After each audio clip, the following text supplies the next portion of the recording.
Isaiah 3. See now, the Lord Almighty, is about to take from Jerusalem and Judah both supply and support, all supplies of food and all supplies of water, the hero and the warrior, the judge and the prophet, the diviner and the elder, the captain of 50 and the man of rank, the counselor, skilled craftsman, and clever enchanter. I will make mere youths their officials. Children will rule over them. People will oppress each other. Man against man, neighbor against neighbor. The young will rise up against the old. The nobody against the honored.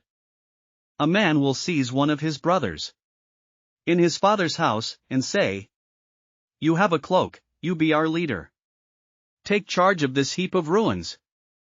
But in that day he will cry out, "I have no remedy. I have no food or clothing in my house.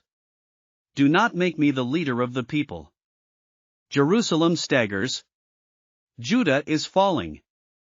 Their words and deeds are against the Lord, defying his glorious presence. The look on their faces testifies against them. They parade their sin like Sodom. They do not hide it. Woe to them! They have brought disaster upon themselves. Tell the righteous it will be well with them, for they will enjoy the fruit of their deeds. Woe to the wicked! Disaster is upon them. They will be paid back for what their hands have done. Youths oppress my people. Women rule over them. My people, your guides lead you astray. They turn you from the path. The Lord takes his place in court. He rises to judge the people. The Lord enters into judgment against the elders and leaders of his people.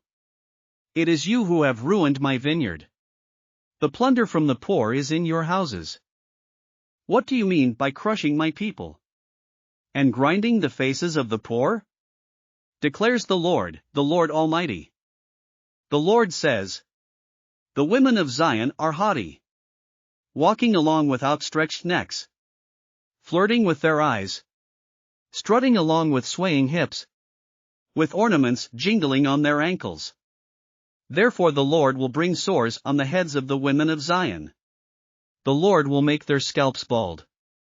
In that day the Lord will snatch away their finery, the bangles and headbands and crescent necklaces, the earrings and bracelets and veils, the headdresses and anklets and sashes, the perfume bottles and charms, the signet rings and nose rings, the fine robes and the capes and cloaks, the purses and mirrors, and the linen garments and tiaras and shawls. Instead of fragrance there will be a stench. Instead of a sash, a rope. Instead of well-dressed hair, baldness. Instead of fine clothing, sackcloth. Instead of beauty, branding. Your men will fall by the sword. Your warriors in battle. The gates of Zion will lament and mourn. Destitute, she will sit on the ground. Thanks for listening to another chapter of the Bible. At My Faith Fuel, we believe a good coffee fuels your faith and energizes your day. Please visit myfaithfuel.com to explore our delicious coffee blends. Part of each purchase goes to training worshipers around the world. Thanks for listening.